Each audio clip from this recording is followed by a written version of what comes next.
The Olympics, brothers and sisters, the Olympics is on. The Olympics is on. The Olympics is on. I'm not I don't know. Yeah, I'm a great appreciator of massive sporting events. Yeah, I enjoy them. Yeah, I enjoy the spectacle of the Olympics. I enjoy the spectacle of Olympian opening ceremonies and how a nation represents itself before the world. Many people would remember Beijing, yeah, in a when was Beijing? 2008. Martin, I'm not sure that an opening ceremony has topped that since then. Probably even before that, yeah, Martin. But it's always interesting because I always say that these sporting events are the art of politics spelt with an S. Yeah, politics spelt with an S. And so the opening ceremonies are always important occasions, and I like to watch them and they code the symbolism and the language where they in there. You know what I mean? Yeah, serious business. You know? Now I remember watching the Olympics when it was in Brazil some years ago, and they had a section where they said they were dealing with all the coming of different groups of people to Brazil. And they had a section that said the coming of the Africans. Yeah, the section was entitled The Coming of the Africans, as though the Africans just came. All right? You know what I'm saying? You have to pay attention to these euphemisms, brothers and sisters, in you know, global white Western imperialist propaganda. So every time the Olympics comes around and the World Cup comes around, while I enjoy the sporting events, and let me get to learn about one new one at the moment, because I never knew that a thing called Rugby Sevens existed. Yeah, but for those who are not aware, Rugby Sevens is a form of rugby where there's 7 aside and it takes place in 7-minute halves. Yeah. And so it's a very quick, fast-paced game, and you can now play 2-3 of them in one sitting and all them things there. Very exciting stuff, yeah. I was enjoying watching that. But taking a look at the mountain biking. I don't know, the most of that equestrian horse racing business don't make no sense to me. Except, I mean, I can get with the jumping stuff, but there's one when them get the horse to do all kind of tricks and tiptoe and all kind of, I never understand why that is even in the games, yeah? You know what I'm saying? I never understand. Taking some of the swimming, the sprint swimming.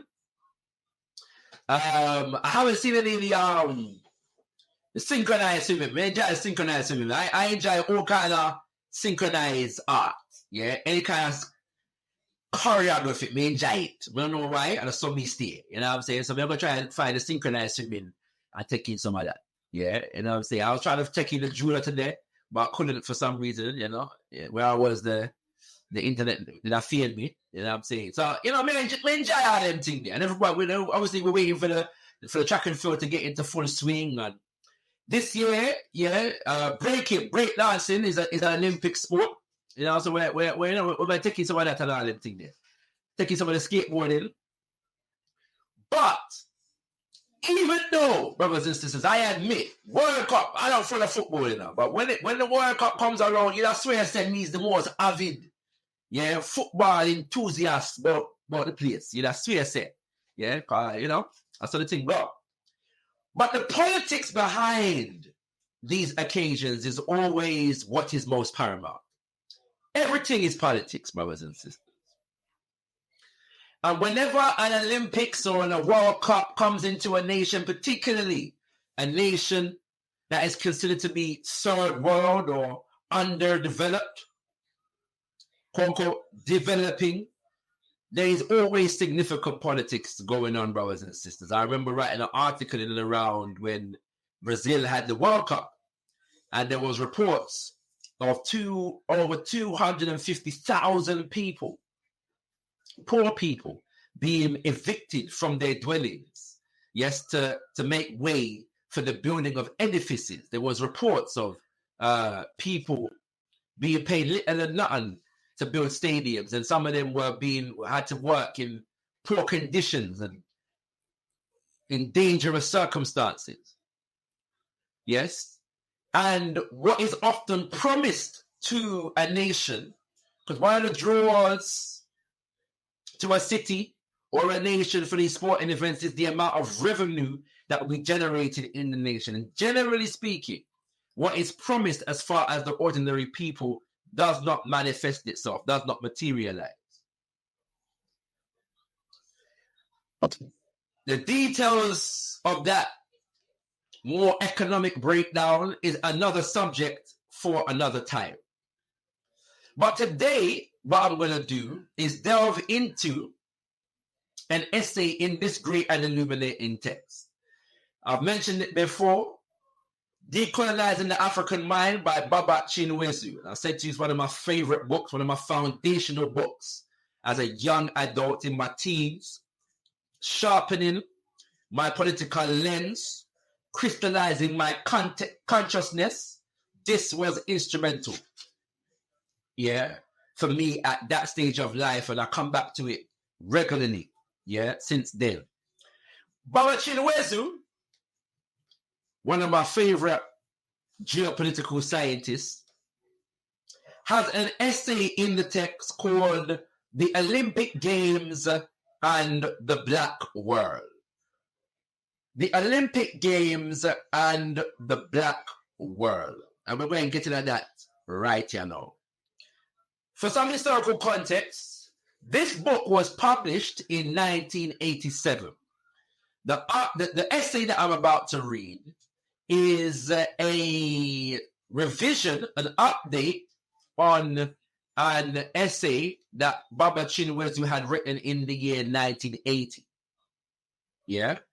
And so you might well say, well, Shakara, why are you reading the old article here? I'm not more up to date. Well, we are providing a Pan-African perspective on the Olympics. And within that context, it is always good to look at what our Pan-African luminaries were saying about it in yesteryear, to contextualize what it is for us today. Because oftentimes, the Bakra, the Muzungu, the Mundele, the Tubab relies upon our historical amnesia, our recent historical amnesia, that we are prone to forget what the context was 5, 10, 15, 20 years ago, so that they are able to rework and rejig the reality, usually with euphemisms and platitudes, whilst the core agenda remains the same.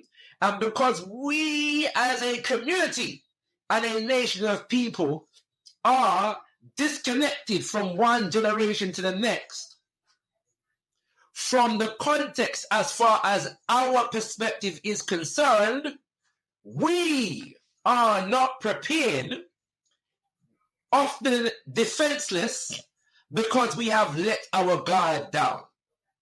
And so, having said that, brothers and sisters, let me delve into this works from our Baba Chinwezu, The Olympic Games and the Black World. He begins, like drunken men, you stagger to white men's games. You stagger to white men's amusements. Is Lawala not a game? Is Koro not a game? I'm sure I'm supposed to be pronounced Koro, not a game. Didn't your people have amusements? These are the war sounds of our ancestor. Pan-Africanist from Uganda, Okot Pitek. In a piece called The Song of Lawino. Many of us don't know the name Okot Pitek, but he comes from Uganda. Very, very important and interesting ancestor whose name doesn't get called enough. And so maybe we need to do more work on that. But just to deal with the little notes that Baba Chinwezu has here before we go further. The first note, the he informed us that this is a version of the original essay from which this is excerpted, appeared in Africa, London. So a publication called Africa, published in London in October 1980 as Olympics, Nobel Prizes, and the Black World. Lawala, now the next one's as far as the poem is concerned, Lawala is a hunting game. Koro is a board game. Yeah? So Baba Okokpitek is saying to us, we will run down the white man's games and seek great pleasure and honor in partaking in his games. But we have games that we have developed from our own culture that do not carry as much honor and prestige among us. So Papa Okokpitek is asking, do your people not have amusements? In other words, do we not have few owner things? Baba Chinwezi begins. Does the black world need the Olympics? Question. Ask yourself that, brothers and sisters, and if you're so moved, put an answer to the question in the chat. Does the black world need the Olympics? I think not.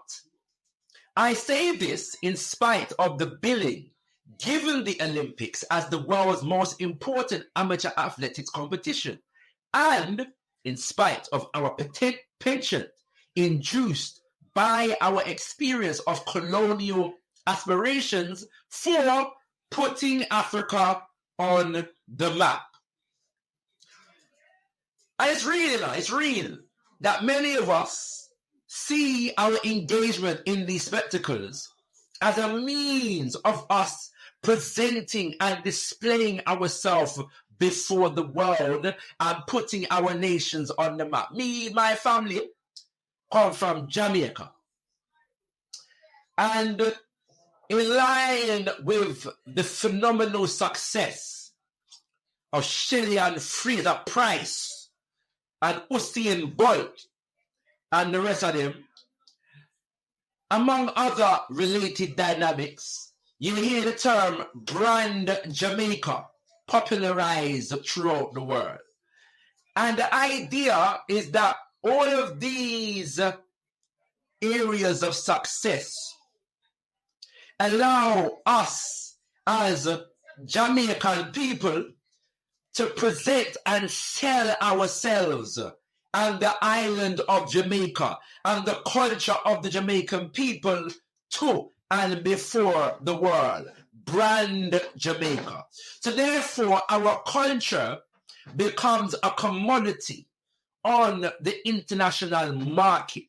And our success on the international market is used to sell the commodity, which is our culture, in an environment, a geopolitical environment that is not governed in accordance with any power that we wield in the world.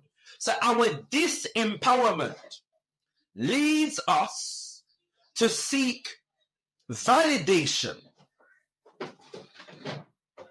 within the institutions of the powerful, and that validation is sought through the commodification of our own culture and production and trying to impress upon them that it is valuable for sale. As an Olympics becomes now a tool, an arena for us to put ourselves on the map, putting Africa on the map. It is my contention that the Olympic Games are neither in fact nor name the World Games they pretend to be. That is, they are not games organized by all nations, governed by all nations, and free from political domination by a parochial minority of nations. Since the Olympics are indeed controlled by a Western world deeply antagonistic to black people, they ought not to be regarded as an athletic competition indispensable to us. Now, brothers and sisters, now try to mush up your enjoyment and your amusement right now, you know. But we have to be real. Now, but not necessarily, you know, me enjoy observing the things there. Me enjoy observe the sporting achievements and all these things. I know it. But everything is politics. And from a Pan-African point of view, we have to engage with these questions because ultimately, our power, our acquisition of geopolitical power is more important than our enjoyment of the Olympic Games. Besides, Baba Chinwezu continues, the point is not putting black nations on the map as it exists, but rather to remake the map. Me say, the point is not putting black nations on the map as it exists, but rather to remake the map. How many of us have the forwardness, the gumption, the gusto, the audacity to say, right, you know, when I want to put myself on the map as it exists, we'll recreate the map, rewrite the map in our own image. That will leopard, that is power. Yeah, that is power. But what you know is to say, as we reflect upon the Moscow and Montreal boycotts, it is crucial to realize that the Olympics are a Western institution in which the rest of us are half-tolerated paying guests. Why do I say that? Consider the following facts. And this is why it's important to understand history. Because some of what he details here may, and I haven't studied this, the updated thing recently, but it was done to reason that some of these things have changed. Yeah? But it's important to know what it was in the 1980s. Remember, this was published in 1987. The Olympics, inspired by an ancient Greek festival, were founded by a Frenchman and headquartered in Switzerland. All presidents of the IOC, the International Olympic Commission, I think it is, have been Westerners. All of the Olympic events except judo are either Western in origin or played in their Western versions. The rules of eligibility, such as amateurism for athletes and independence from governments for national Olympic committees, are tailored to the characteristics of Western capitalist society. Oh yes, it did say Western capitalist society, and have little relevance to the characteristics of socialist society or to the economic realities of poor third world countries.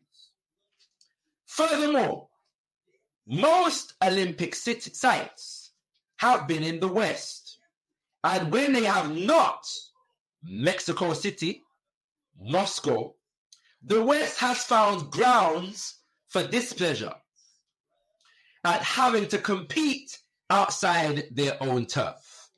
If the sites in Japan seem like exceptions, bear in mind that Japan is a highly developed member of the Western capitalist bloc, and that Japanese are regarded as honorary whites, even in apartheid South Africa. That was literally the case.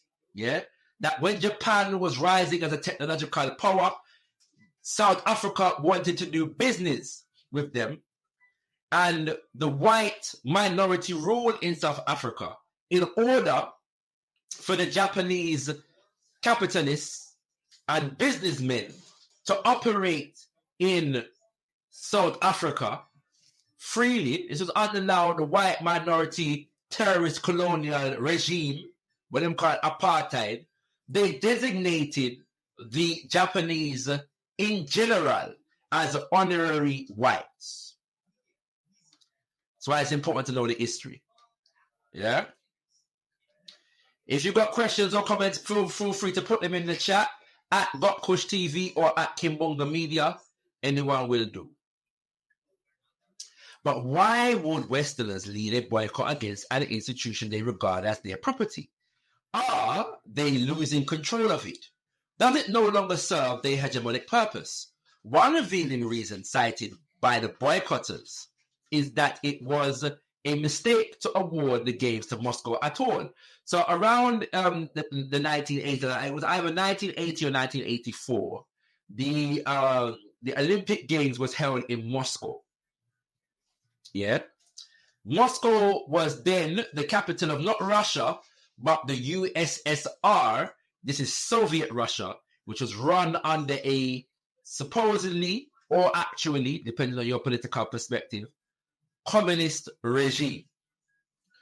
And so this is the height of the Cold War. Well, I should say it's not the height of the Cold War, because really a decade and a piece later, the Cold War was kind of wrapped up with the fall of the Soviet Union. But the Cold War was still raging. This is the time of Reagan and Thatcher,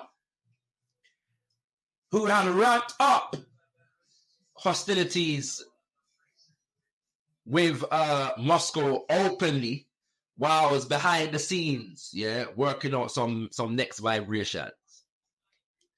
So what happened was, when the Olympic Committee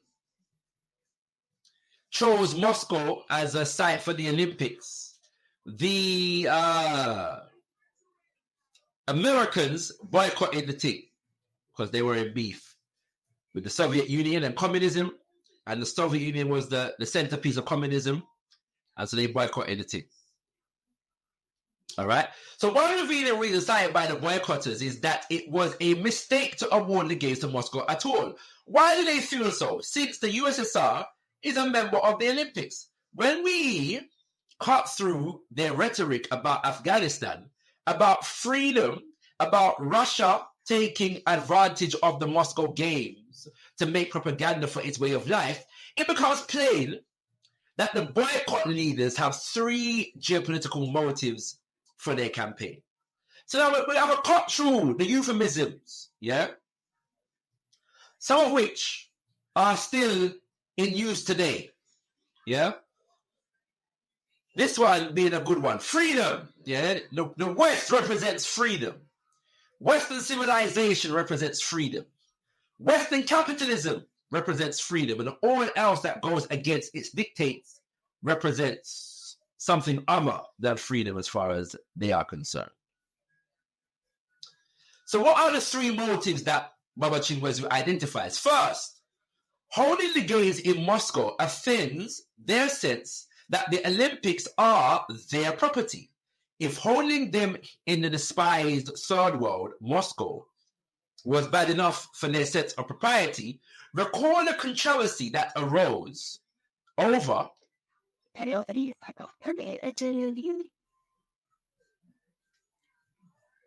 Sorry, 1 second. Make sure I'm in the right place.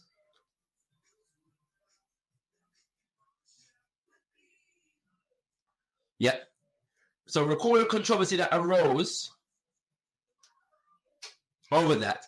How much worse must they feel about holding them in the headquarters of their socialist rival?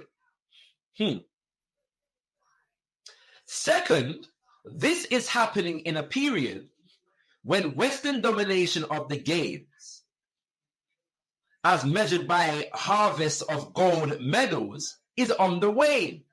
When the USSR has led in golds in the Olympic, after Olympic, so basically America and Britain was getting their behinds kicked at the Olympics, and Eastern Germany, its ally, repeatedly pushing the US down to third place.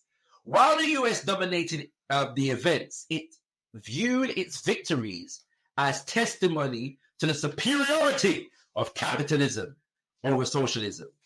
In fact, it continues to hold the view that Olympic victories bring credit to the social system of the victors, as witness this recent remark by Herb Brooks, coach of the US hockey team at the 1980 Winter Olympics. Our victory over police state teams shows that our way of life is better. With such an attitude, no wonder they would rather destroy the Olympics than see them contribute to the prestige of their Soviet rivals. Third, in the battle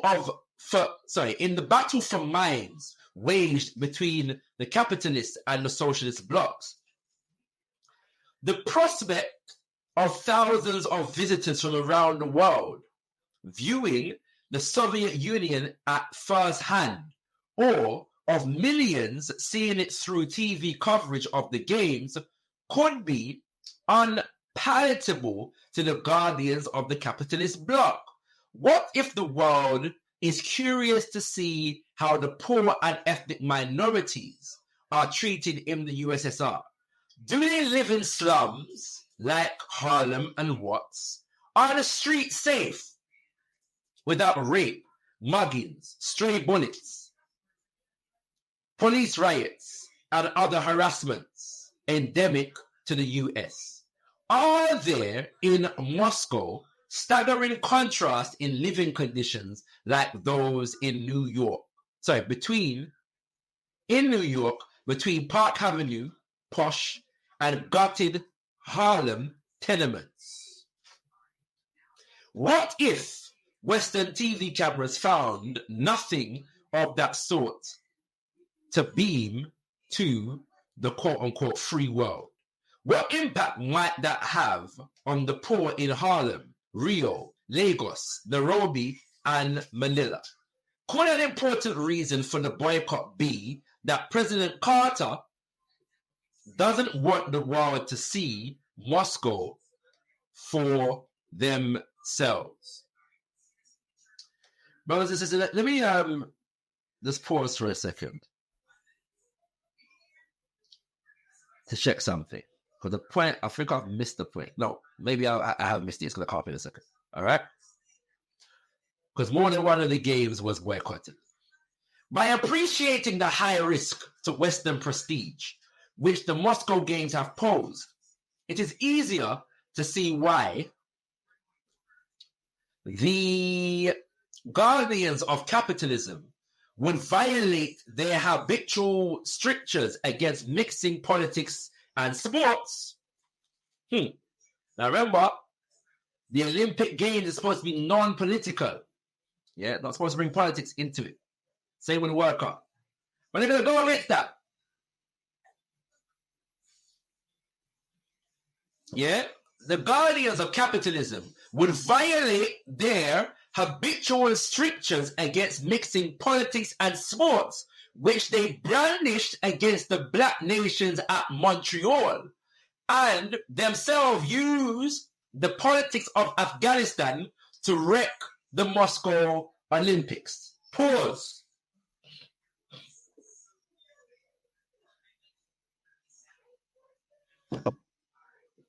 What is Baba Chinwazi referring to here? When he says they go against their own slogan for not mixing politics and sports, which they used against the black nations at Montreal. What is he referring to? In Montreal, in 1976, yeah, that's when the Olympic was in 1976. The Montreal Games were boycotted by African nations, mostly African nations and a few others. Why? Because of the fact that the team from New Zealand, yes, was allowed to compete despite having been and traveled to play in apartheid South Africa.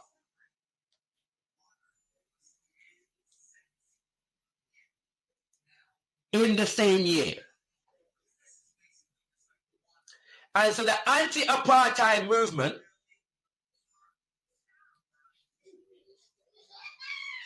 was ramping up, was growing around the world among African nations, many of whom were still decolonizing at the time, brothers and sisters.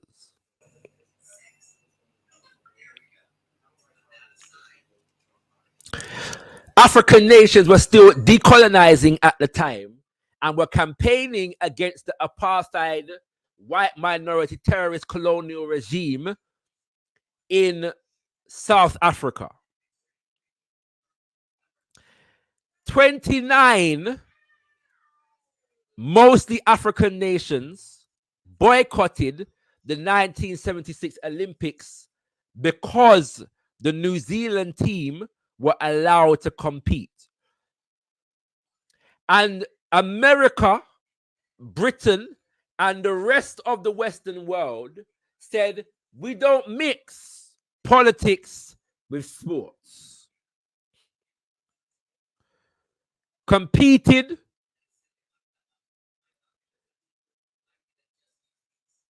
and implored and condemned other nations to compete and for mixing politics with sports. Yet, when the thing gone must go, because now see them enemy is the cause for concern, suddenly them know about politics in our sports. So the thing go, brothers and sisters. But let's move quickly. That's why it's important to know history. Given their hegemonic Eurocentrism, with its attendant racism and anti-communism, they would gladly purge the Olympics of those they regard as irksome or overshadowing guests.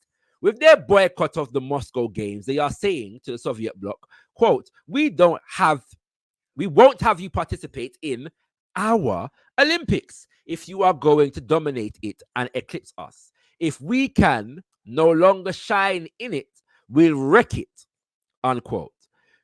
That's not actual quote, by the way. So that's him like paraphrasing what their position is.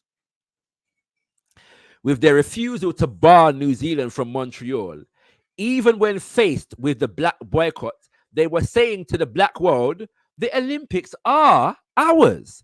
If you cannot stomach our racism, you can get out.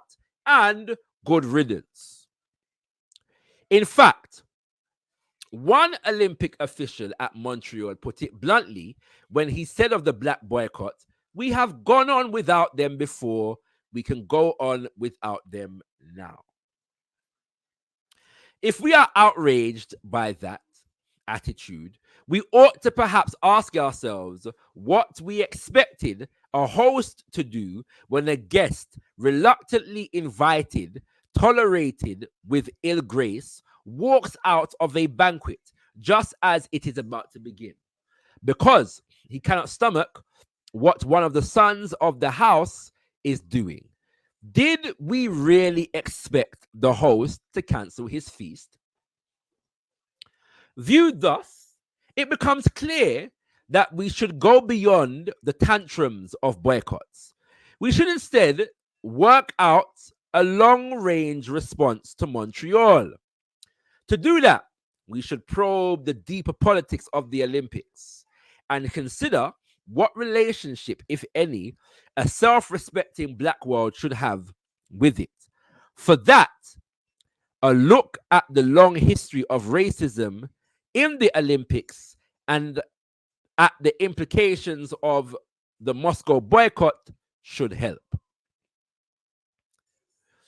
Even though IOC rules expressly forbid both racism and politics, they have prevailed at the Olympics all along. But when the black world attempts at Montreal to expunge white supremacists' politics from the Olympics, we hear talk that we are polluting, quote unquote, the Olympics with politics. The white supremacist bias of the IOC has a long history. In 1912, when the decathlon and pentathlon were first competed for in the same Olympics, both were won by Jim Thorpe, who came to be widely regarded as the greatest athlete of all times. But he was not a white man. He was an American Indian. So the following year, the white men who set the rules contrived to strip him of his titles. They struck his name from the roster of Olympic champions, took back his medals, and retroactively bestowed his decathlon title on one Swede and his pentathlon title on another. White supremacy, you see, had to be upheld in athletics. Again, when Adolf Hitler elaborately staged the Berlin Olympics 1936 as a showcase of Nazism, and as propaganda for quote-unquote Aryan supremacy, the IOC did not stop him. Nobody opted to boycott it. And after it was over, the Berlin Games were not struck from the records. The participating countries probably agreed with the Nazi myth of Aryan superiority, though some may have been amazed that it was thought to be in need of demonstration. But their show was ruined by Jesse Owens and 9 other blacks from the USA. With Hitler watching in mounting anger, they collected 8 gold medals, 3 silvers and 2 bronzes. Jesse Owens is perhaps the best deflation of the Aryan myth, set 4 Olympic records, including one in the long jump that was not to be surpassed for 24 years. Hitler, the point of his show destroyed, was visibly chagrined. The IOC tolerated Hitler's show of racism, but when, in 1968, at Mexico City, Tommy Smith and John Carlos, in protest against racism in the USA, gave the Black Power salute as they stood on the victory stand, they were summarily dismissed from their team. The IOC officials guarding the political virginity of the Olympics acquiesced.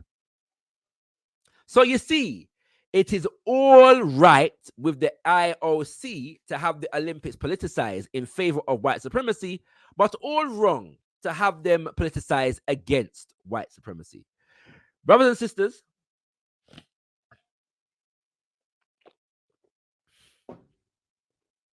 John Carlos and Tommy Smith lived the rest of their lives in the United States of America, marginalized because of the act of raising the Black Power fist on the podium in 1968. The rest of their lives, brothers and sisters, couldn't get a job,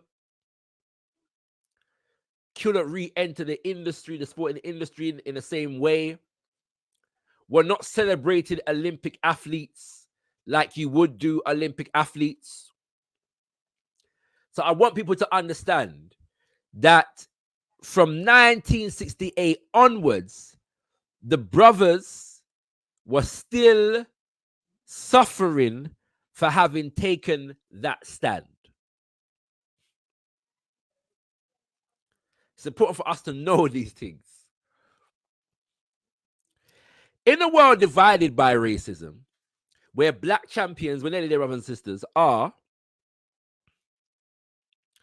only grudgingly accepted by whites, it is not surprising that New Zealand was not asked to withdraw from the Montreal Games, even after the massive boycott by black nations. The IOC and its supporters probably welcomed that boycott as an opportunity for the great white hopes to snatch back the titles that were held by blacks. Now is an institution with so consistent a white supremacist bias, one in which the black world, should participate. Once the motivations and implications of the Moscow boycott are understood, the black world's long-term response to Montreal should be directed not just at racism, but also at the Eurocentrism and hegemonism of a parochial institution that pretends to be a world institution. So we're not just concerned with the fact that them don't like we and them discriminate against we and them call we bad name and all of these things. We must be concerned with the fundamental cultural question that the fact of their racism and them not like we and them discrimination and them call the bad name is a product of the Eurocentric hegemony behind the institution. In fact, efforts being made to capitalize on the Moscow boycott and move the Olympic Games to a permanent site in Greece should prompt the black world to withdraw altogether from the Olympics. Why should we consent to journey every 4 years to Salam at the shrine of a racist, hegemonic version of athletics?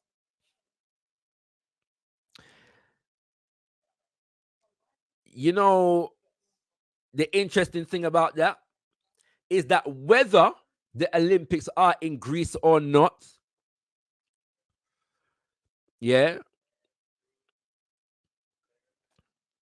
whether the Olympics are in Greece or not,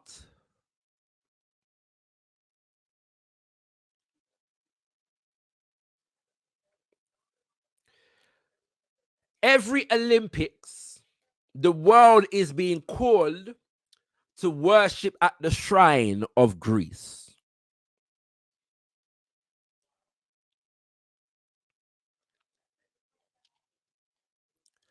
Through the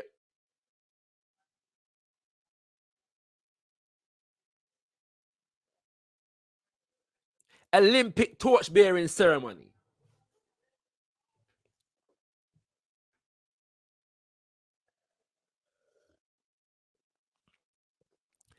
many people don't know that every Olympics, that torch is lit in Greece and carried via relay to whatever city the Olympics is being held. And the Olympic cauldron is lit via that torch that is carried from Greece to the site of the Olympics that year, representing the carrying of this supposed light of Western civilization, shining light on the entire world, brothers and sisters. This ritual is a ritual to celebrate the hegemony of Bakra culture and its domination of the world. Adatagwan. And we need to know that.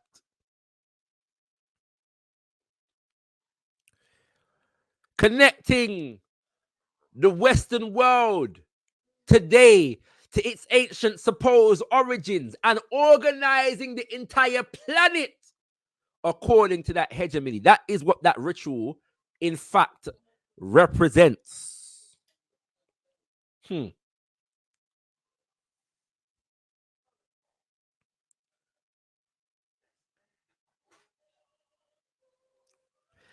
fact, efforts being made to capitalize on the Moscow boycott and move the Olympic Games to a permanent site in Greece should prompt the Black World to withdraw altogether from the Olympics. Why should we consent to journey every 4 years to salam at the shrine of a racist, hegemonic version of athletics?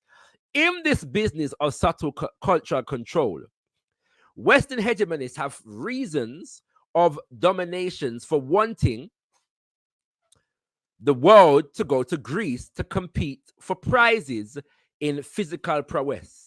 For them, it is not enough that Western institutions should arrogate to themselves the function of the arbiters of excellence for the world, for the whole world. They also want them to be visibly domiciled in and unalterably identified with the West, thus reinforcing the prestige of those who house and manage them. This is why advantage is being taken of the Moscow boycott to secure a permanent site in Greece, that alleged fount of Western civilization for the Olympics. Now, obviously, that didn't happen, but it's important to know that those conversations were taking place. The fundamental question which the Black world needs to answer is this: when shall we stop tolerating our being treated as guests in international institutions? In the euphoria of independence, we allowed ourselves to be persuaded that joining the United Nations, joining the Olympics, striving for Nobel Prizes was some of the dignifying rites of passage from colonial status to full membership of the world community. We have interrogated the UN and the Olympics. We have even we have integrated the UN and the Olympics. We have even collected some Nobel Prizes, but the owners and managers of these institutions repeatedly make it clear that we are barely tolerated guests. If we dislike such treatment, as our boycotts and protests amply demonstrate, it is up to us to build international institutions that would be more to our taste. We must realize, this is why I love Baba Chinwezi, because we can go in the analysis, but then where should our focus be directed? Yeah, this is what he's dealing with here.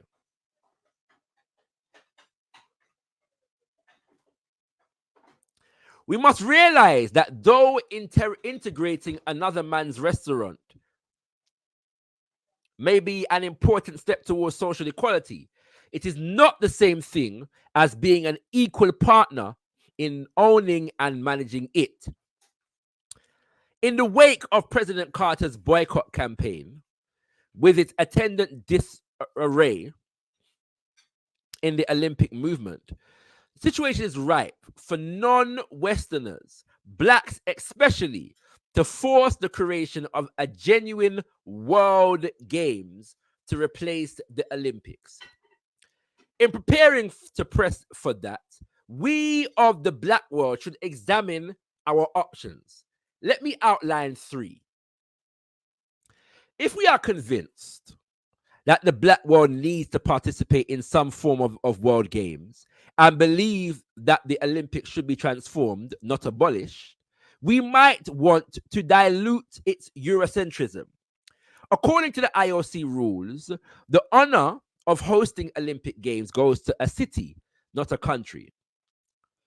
How about staging the Olympics in a city of the Black world with all the Black nations joining to fund the event?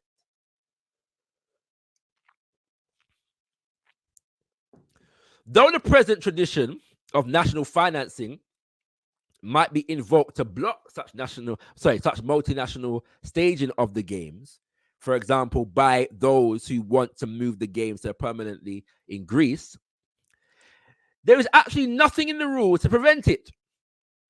If Canada could force the exclusion of Taiwan from Montreal, that's a whole other story. Yeah, that's a whole other story. But yeah, Why should the black host not then exclude all of South Africa's fellow travelers in racism? Would the West react with a boycott? If they did, they would wreck the Olympics over the issue of their own racism. I, for one, would not be sorry to see that. But even if the West did not boycott it, I doubt that a black hosted Olympics would be more than a sop to our sensitivities. Like the UN Security Council, sessions held in Addis Ababa in 1972, it would not affect the real issues. Western definition, domination, and control of the institution and their promotion through it of their Eurocentric world outlook. And so he's saying that's one option. Yeah. Host it in an African city, but make it a Pan-African organizing force.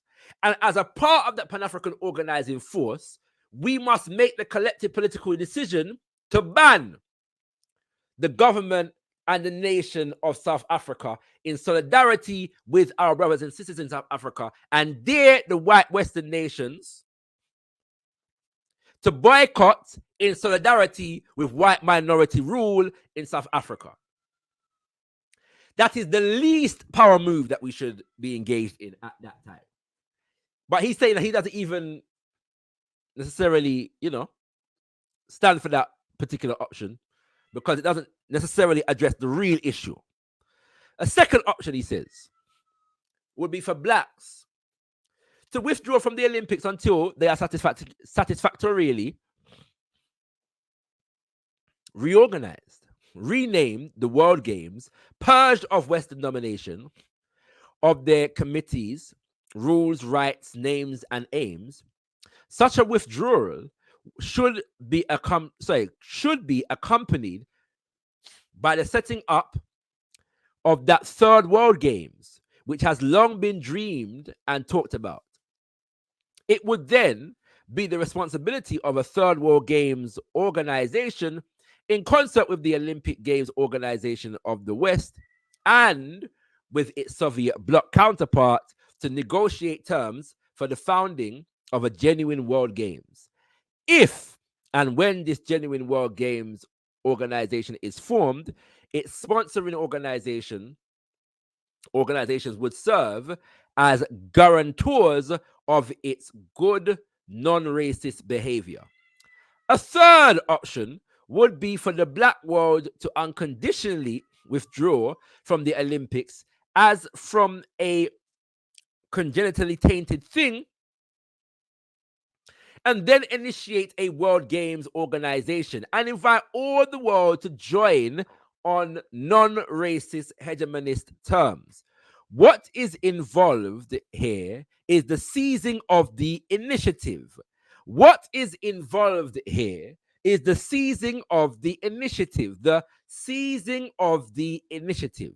Those who persist in believing that global initiative in all matters must be left to the West might shrink from such a bold step. From so bold a step.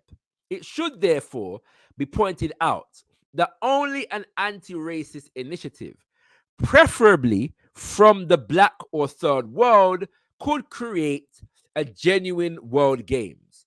Moreover, such initiative would be as vitalizing for the psyche of the black world as was the Angolan trial of white mercenaries.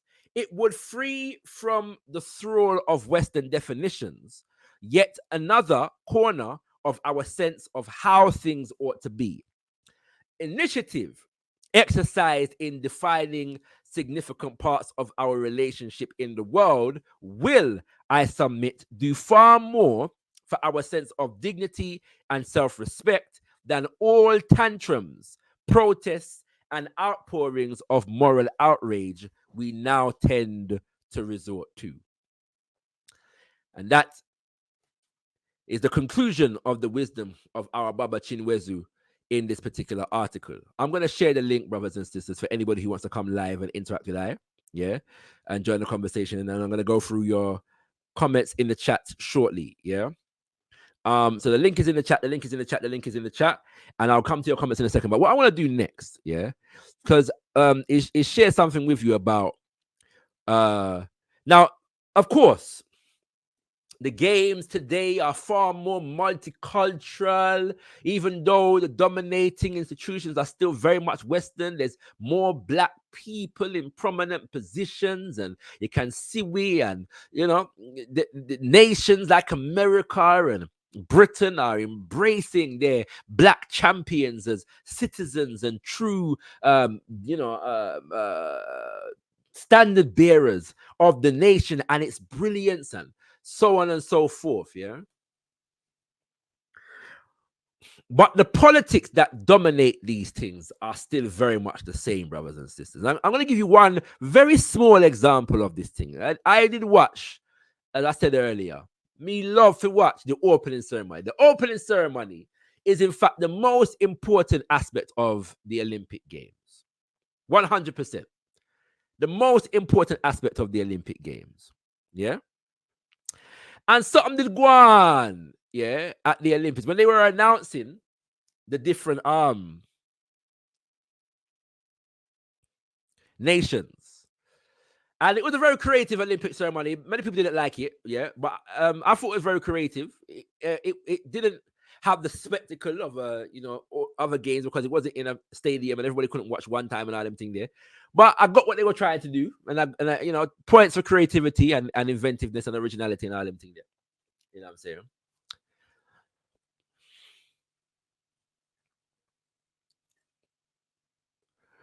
But they're announcing the nations, and something struck me when they were announcing the different teams. Yeah.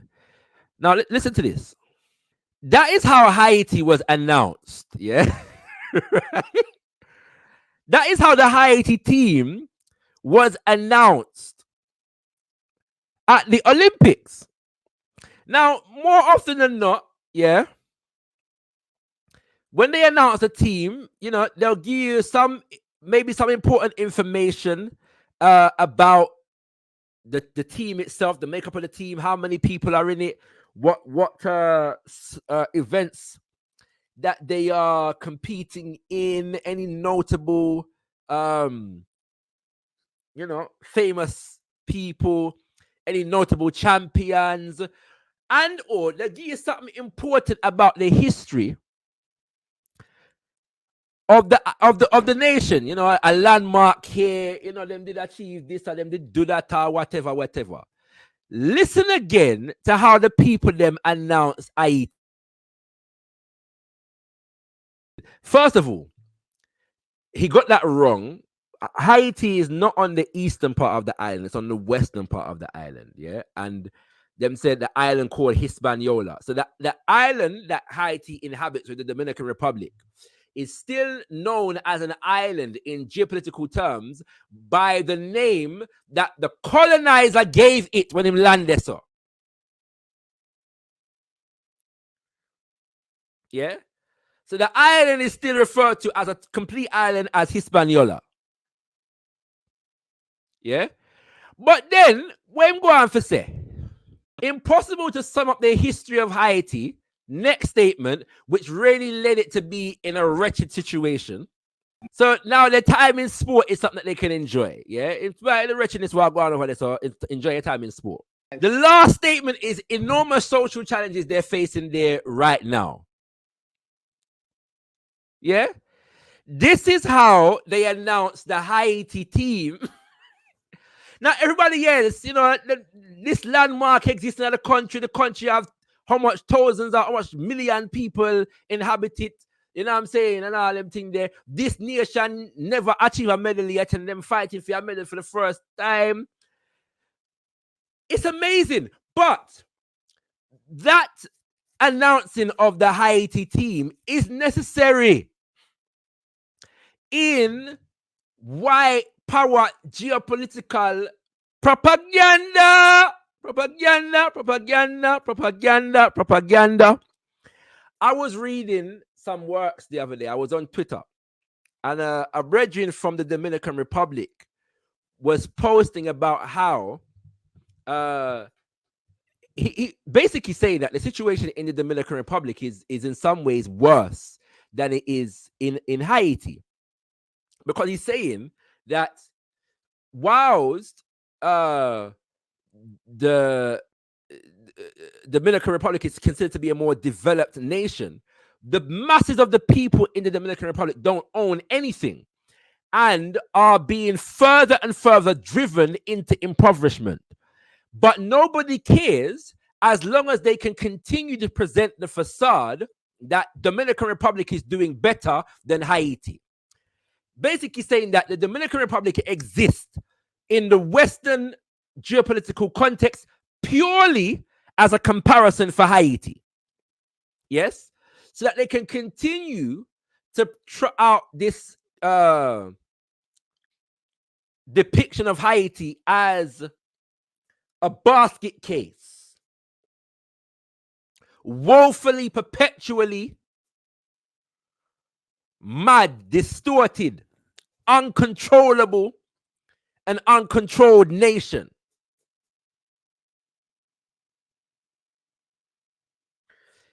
If you wanted to introduce the Haiti team, you could have said Haiti, a strong and proud nation that was the first and only nation in human history to have been established on the back of an enslaved population waging a successful revolution against their enslavers.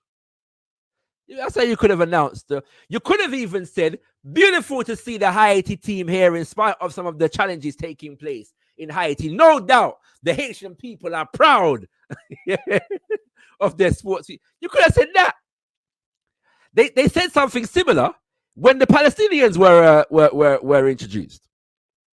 Yeah, you know, beautiful to see Palestinians here in spite of Wagwan and right now in Gaza.